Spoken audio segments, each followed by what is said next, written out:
So I couldn't think of a funny or witty intro for this one, so I'm just going to read a quote from Mr. Rengoku. Growing old and dying is what gives meaning and beauty to the fleeting span of a human life. It's precisely because we age and die that our lives have value and nobility. Why is Rengoku the coolest character ever? I love him so much. Let's get into this video.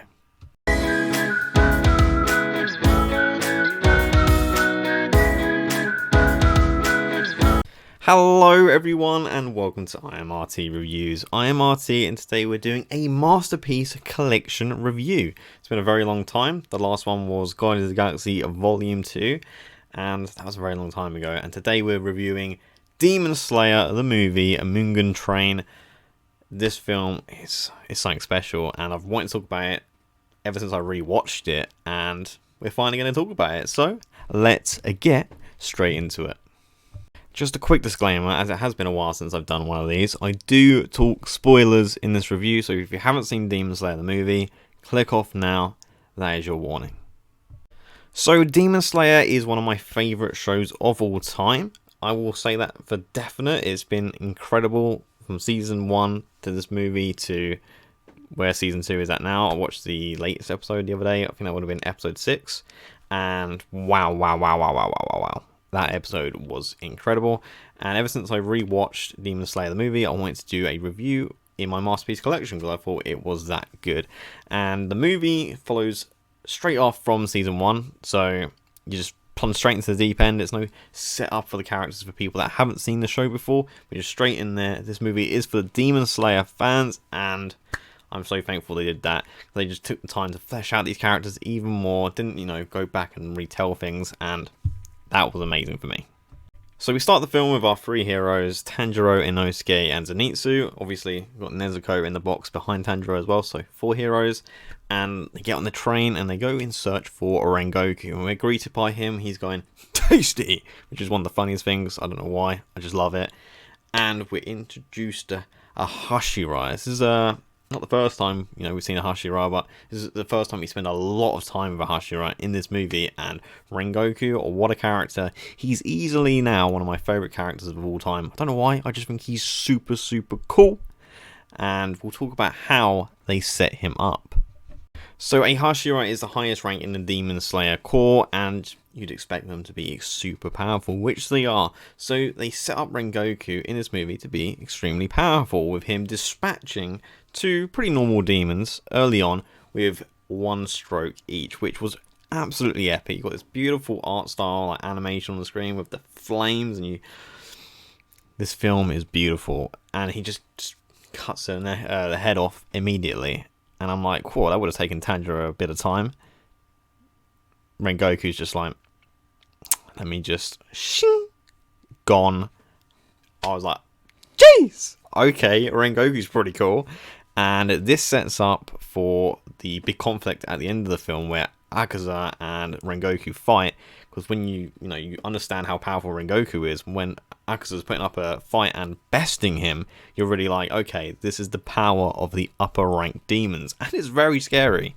There's something about the world of Demon Slayer that feels very dark and bleak at times, so when you see this moment after when Rengoku's just dispatched these 2 demons where our 3 heroes are celebrating with him, they're like, "Can we please tutor under you? Brother.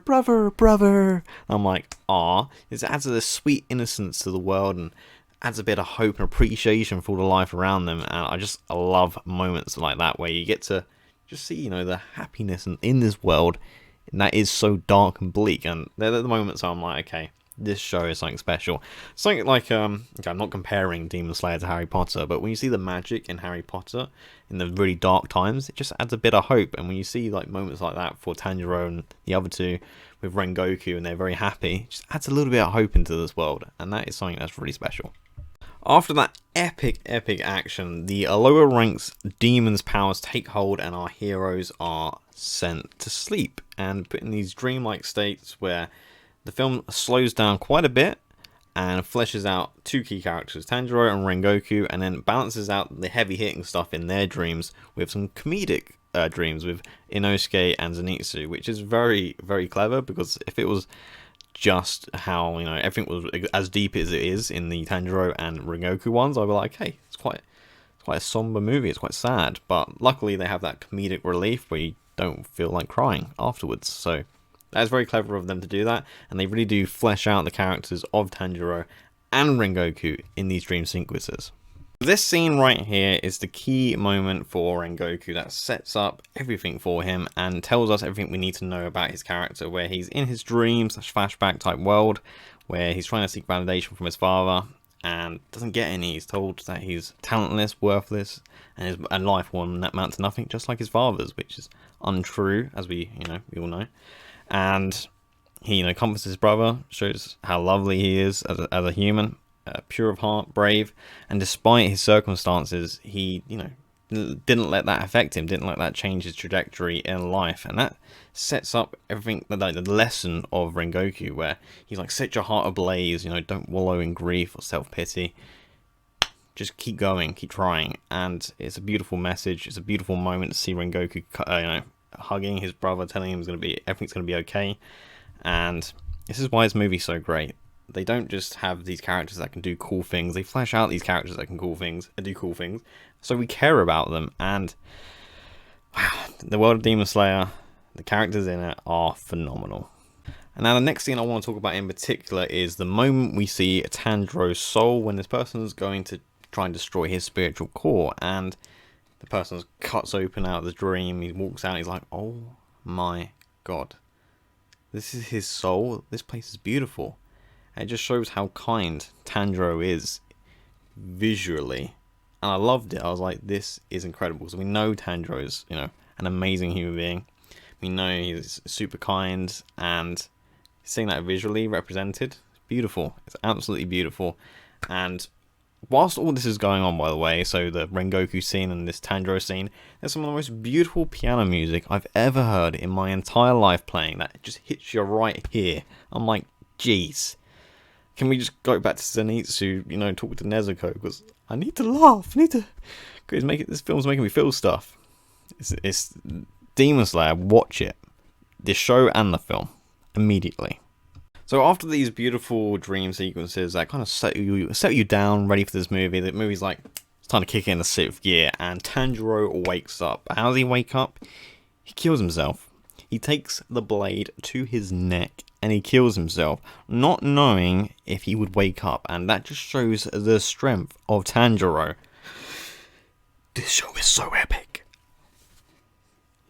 He's like, I don't know what this is going to do, but I'm going to do it, and he does it. And I was like, wow. And it's really dark, like knowing that someone had to do that to wake themselves up and get over the mental hurdle of doing that. That is some dark stuff, and the show does, the movie does get really dark. I mean, the show does as well, but so does the movie.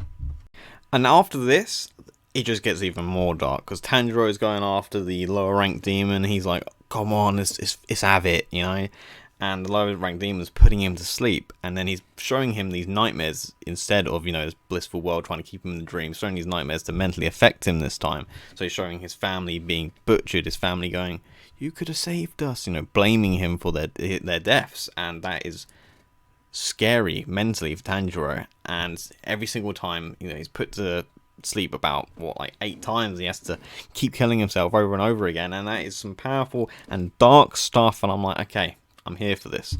I'm a big fan of quite dark stuff, but when they meld it with other tones incredibly well, like the comedic tones and the light tones, and they mold it so well together in this world, it's just genius. The creators of this show and movie are genius, and yeah, this part of the film does take a dark turn, but I'm here for it.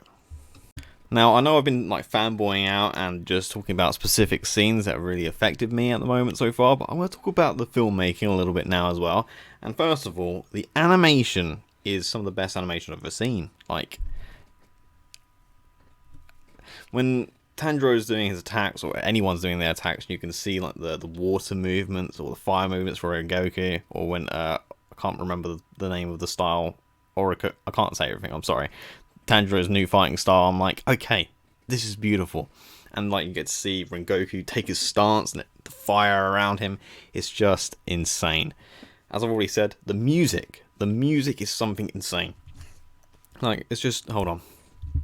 Hold on, okay. Spotify stats. Let's get this up because I'm proud of this. Top tracks for the last 4 weeks. We got. Hold up.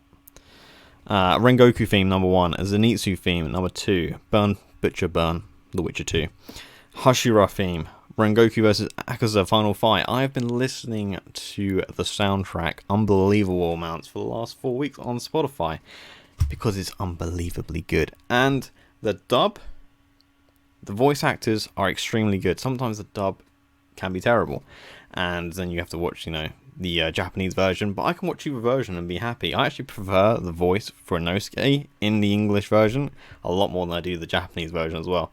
Probably a hot take that I didn't say. I'm sorry if you don't agree, but that's just my personal opinion, and I watch it in English. Probably people clicking off now, like, how dare you? But the English version is incredibly good for this show and film. So this it literally ticks off everything. I don't have a flaw with this movie or show. Let me think. Hold on. I do have one flaw actually. I think this I don't know what it is. I don't know if it's animated CGI, but the look of the, I want to say the physical, the meat. I don't know. So the demon wrapping itself around the train, the redness is really weird and it's very off-putting. First time it really took me out of the movie. Second time it didn't really bother me that much, but it is there, and it is the only flaw I can find with this movie. Other than that, I think this film is flawless. You get these beautiful shots that pan around the train, just reminding us of the setting, the stakes of these 200 people on the train that are being held hostage, and then you get the action scenes that just ooze epicness. You got Rengoku, 1 minute he's one place, suddenly he's taking out everything. And I'm like, this is incredible. And an Akaza versus a Rengoku. Fight scene must have been like 10 minutes long, and you don't feel it whatsoever. I'm like, just give me more. It's so epic. And then you get these incredible pieces of dialogue in between the action scenes that just ooze more epicness. This film is incredible. This show is incredible. I need to fanboy out less. Look, this is what the Masterpiece Collection is all about. Me fanboying, It's less serious. It's just me talking to you about something I love. And this film is something I love. And when you get to the end of the movie, when Akaza and Rengoku are fighting, and Rengoku's giving it his best, Akaza's just regenerating his arms left, right, and center, and I'm just like, please, demon, die. Rengoku's had his ribs crushed. He's internally bleeding. He's can barely talk. He's like, Tanjiro can't help. He's got a burst blood vessel. No, the writing's on the wall. But Rengoku doesn't give up. He sets his heart ablaze, and he goes in for one final blow, hitting Akaza in the neck. Akaza comes back, punches straight through him. I'm like, oh my god, Rengoku, no. I always say, if you're going to kill someone that's a hero, let them go out like Boromir. Give them a hero's ending. And that's what they do for Rengoku. They give him a hero's ending. Not a single person on that train died. Okay? That's incredible. That is incredible. And I love that has his goal as well. Not to defeat the demons, it's to protect the innocent. And he says that multiple times. And I always forget that, that's his goal. And I'm like, oh, he succeeded. And then, hold on, let's get this quote. Don't feel bad that I'm going to die. As a Hashira, it's natural I'd protect you all. And then you see Rengoku smile for the very last time. He sees his mother. I was tearing up.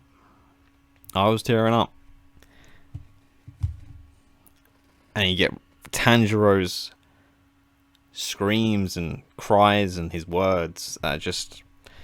It's like when Buddy Yondu died in Guardians of the Galaxy 2, and you just hear Star-Lord scream. You're like, well, that's emotionally effective. What's that meme on TikTok? Emotional damage.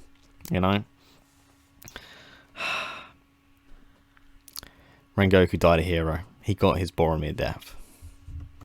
And that, ladies and gentlemen, is my Masterpiece Collection review of Demon Slayer the movie. I don't know whether you really can even call it a review. It was mainly just me talking about how much I love the movie. And that's what I want the series to be anyway. It's me talking about the movies I love and fanboying over them. And this film is one of my favourites. And do I recommend it? Of course I do.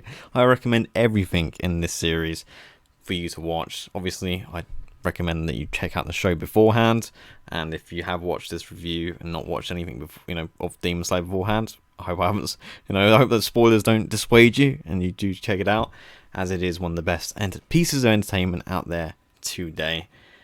What am I going to review next? I don't actually have a clue. I know there's a few things I want to review, like La La Land, Mad Max Fury Road. I want to do another review of a show at some point. Well, this was a review of the movie, but I want to do a review of How I Met Your Mother at some point. It's one of my favourite shows of all time. Got a lot to talk about there, and a friend requested it, so, I want to do that at some point as well. So yeah, there is a lot to come from my Masterpiece Collection series, where I'm just going to be fanboying out.